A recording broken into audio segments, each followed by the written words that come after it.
You've clicked this because you're starting to feel like your friends are draining you alive. You're beginning to realize that emotional vamps are real and that the heaviest one might be sitting right there in your notifications. A specific text message you've been staring at for 3 straight days. Not because you don't care about the person who sent it. Not because you're genuinely busy. But because responding feels like agreeing to carry a heavy crate when your back is already at a breaking point. And the shame of staying silent. That somehow starts to weigh more than the conversation itself ever would have. So, that message just sits there, curdling like old cream, while you jump between TikTok and your system updates, acting like you never even saw the banner pop up. If this describes your current reality, well, welcome to the club. You might just be an empath dealing with a social hurdle that has absolutely nothing to do with being a misanthrope. Subscribe to the channel and give this video a thumbs up if you have ever felt completely solitary in a room full of relatives who claim to love you. Stay tuned, because what we are about to dissect might finally provide a map for your complicated social world. Let's establish one thing clearly from the jump. On paper, being an empath should make you a friendship superstar. You listen without checking your watch. You actually retain the tiny details people share with you. You sense a shift in the atmosphere before anyone has even opened their mouth. By any objective measure, your phone should be blowing up with brunch plans and weekend trips. So why does it feel like keeping up with people takes the stamina of an ultra-marathon combined with the mental load of a high-stakes chess match? Why do you catch yourself cancelling on events that you were actually looking forward to? Why is your inner circle essentially a single dot? The explanation is hidden in a set of characteristics that most people simply cannot grasp unless they experience them firsthand. And the first one is devastatingly straightforward. Other people's moods don't just influence you, they colonize you. When a person standing next to you is panicked, your own breathing becomes shallow. When someone is mourning, you feel a physical ache in your gut, as if the tragedy happened to you. When someone is irritable, even if you aren't the target, your nervous system reacts as if you're under attack. Researchers call this phenomenon high-level affective resonance. But that clinical jargon doesn't truly describe what it's like to navigate the world this way. Every coffee date becomes a gamble because you have no idea what kind of emotional storm you're about to step into. A simple catch-up with a buddy might turn into 90 minutes of you absorbing their professional insecurities, their marriage friction, their financial anxieties, and their midlife dread. You don't just listen to these problems, you digest them. By the time you pull into your driveway, you're drained in a way that a nap can't touch. And the thought of interacting with one more human being sounds about as pleasant as touching a slimy handrail on a bus. This isn't a personality flaw, this is a survival mechanism. You aren't shunning people because you're cold, you're budgeting your internal energy like a starving man budgets a loaf of bread, because for you, it really is a finite resource. Here is where the situation gets even more tangled.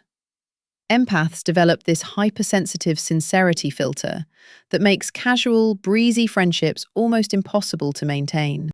You can determine within 10 seconds if someone is being genuine. You pick up on the micro twitches of the eyes, the subtle shifts in pitch, the hidden intent behind the vocabulary that the average person misses entirely. And once you detect that someone is wearing a mask, even a small one, you can't unsee the cracks. That supportive mentor who praises your work but is actually threatened by your talent.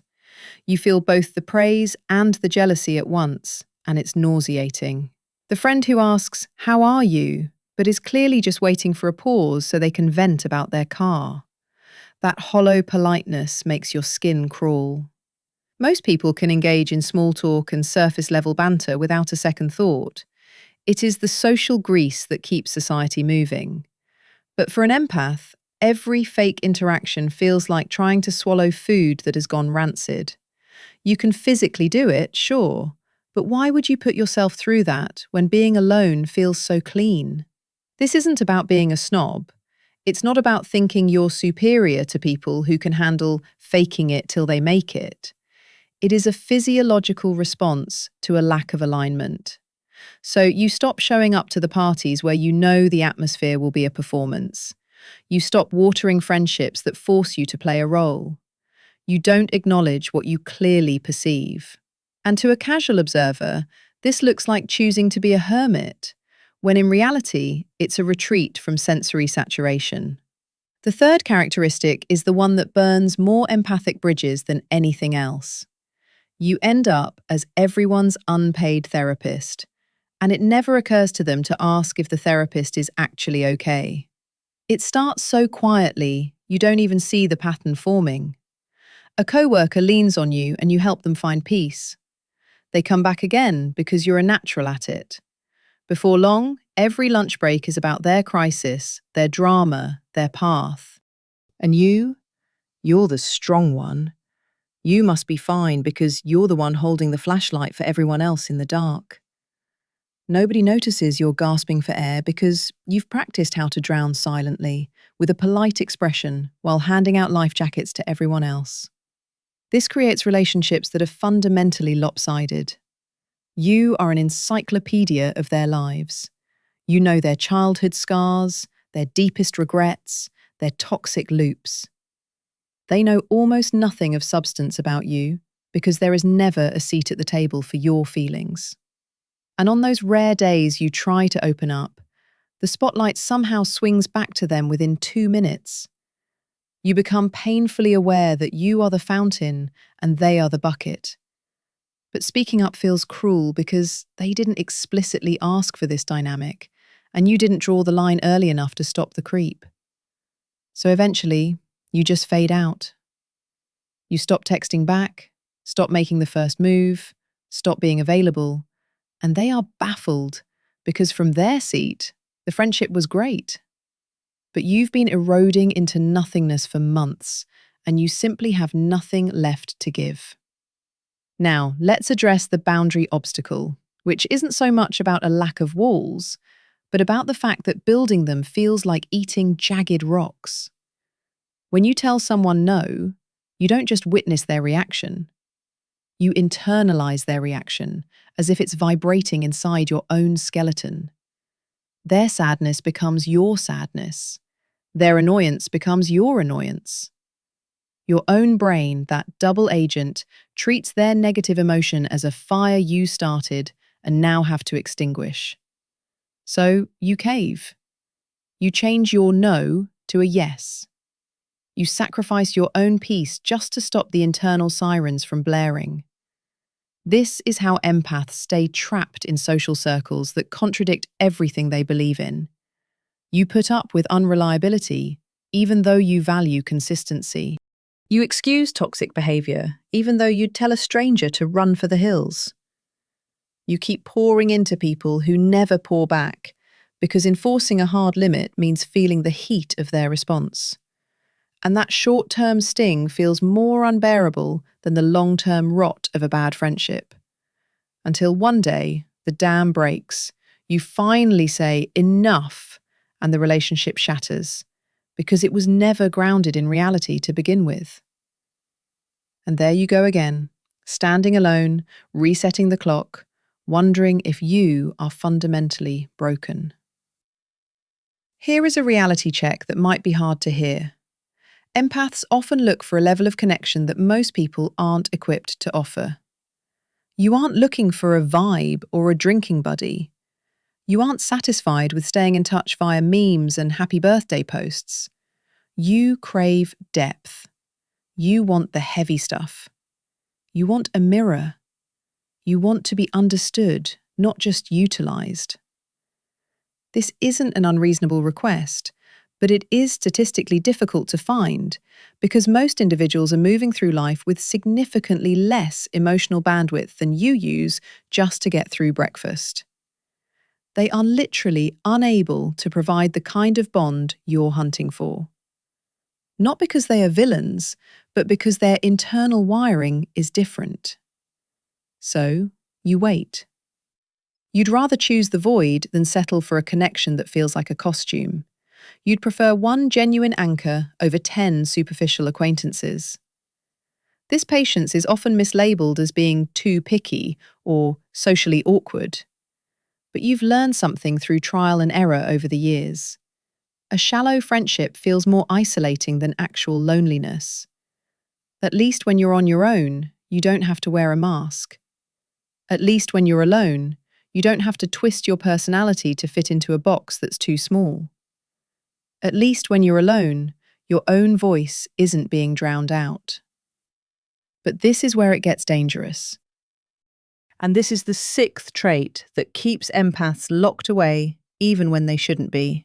At some point, guarding your heart turns into building a prison. You've been burned so often that you start seeing smoke everywhere. Every newcomer looks like a potential drain on your battery. Every kind word feels like a hook. Every invite is probably going to be a letdown, so why even bother getting dressed? You create a defense system so robust that even the people who could actually be your tribe can't find the entrance. You've become so comfortable in your solitude that you've forgotten how to take the risk of being seen. The warning signs you've trained yourself to spot?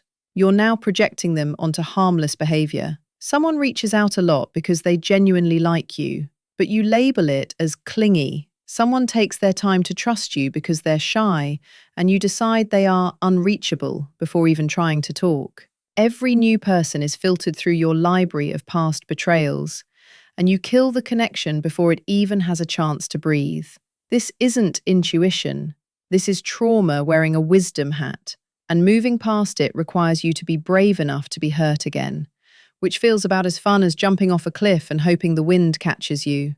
But here is the perspective shift that could change the game. Having a small circle as an empath isn't a sign of failure. It isn't proof that you're too much or not enough. It is simply the natural outcome of having specific requirements that don't match the mainstream way of doing things.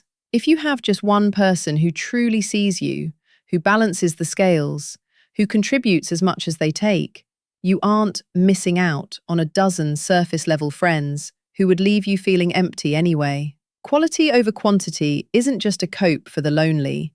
It is a valid survival strategy for designing a life that doesn't leave you in a constant state of burnout. The goal isn't to force yourself to be a social butterfly or to lower your bar for people who can't meet you halfway. The goal is learning to tell the difference between healing solitude and fear-based isolation. It's about making your time alone feel like a refill rather than a hiding spot. It's about accepting that for an empath, being alone isn't a quirk. It's how you reset your system, how you heal, and how you find yourself again when you've spent all day absorbing the world. And it's about keeping the door cracked just enough so that when your people do arrive, you actually let them in instead of assuming they're another threat. So, I want to hear from you, and I'm really interested because your story probably has angles I haven't mentioned. Do you see yourself in these traits? Is your small circle a conscious choice or a defensive wall? Are you still trying to figure out if you're protecting yourself or just hiding? Leave a comment below because, honestly, the best insights happen in the discussion section. And something you type might be exactly what someone else needs to read to feel sane today. And if this video helped you feel a little less weird about your life, give it a like and maybe forward it to that one person who gets you, if you're lucky enough to have them. Or don't. Being on your own is perfectly okay too. I'll catch you in the next one.